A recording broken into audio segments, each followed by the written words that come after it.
Vous écoutez l'éditorial de la rédaction par Giovanni Imiti.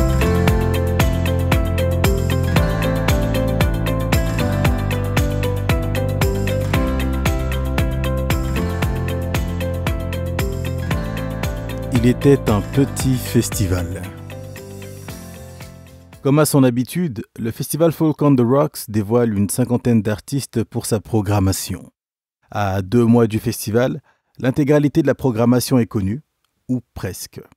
Si les noms les plus attendus, ceux marqués en gras sur les affiches, sont déjà connus, de même que les artistes ayant une carrière en développement, il reste une formation, un ou une artiste, que l'on ne connaîtra qu'en ce début de mois de juin.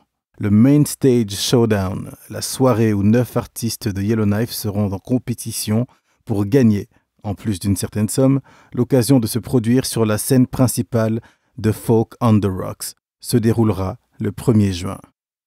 À la suite de cet événement, la programmation sera complète. Si quelques propos ont pu être entendus en ville sur la programmation relativement locale du festival cette année, il est à rappeler que cela a toujours été l'identité de Folk on the Rocks.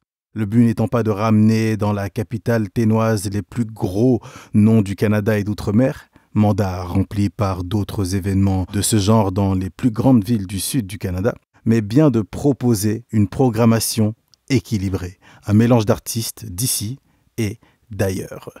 En ce sens, l'événement remplit son mandat de manière exemplaire, si tant est qu'en témoigne, notamment, la récente récompense reçue du meilleur petit festival de l'année. Petit festival, ici, n'est qu'un terme répondant à un quota de festivaliers et de festivalières. En tout et pour tout, à Yellowknife, au territoire du Nord-Ouest, Folk on the Rocks s'est bien établi comme le plus gros festival du coin et le plus attendu chaque année, autant par les Ténoises et les Ténois que par les commanditaires, les artistes, les artisans, les artisanes et autres partenaires. Quand 4000 personnes se déplacent sur le site, à l'échelle de la ville, c'est 1/5 de la population qui vient festoyer. Petit festival. Tout est donc relatif.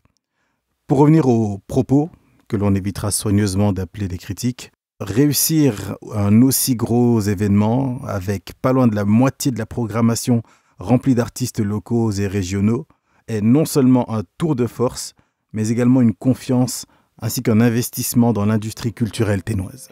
Une véritable vitrine des talents et du travail ténois.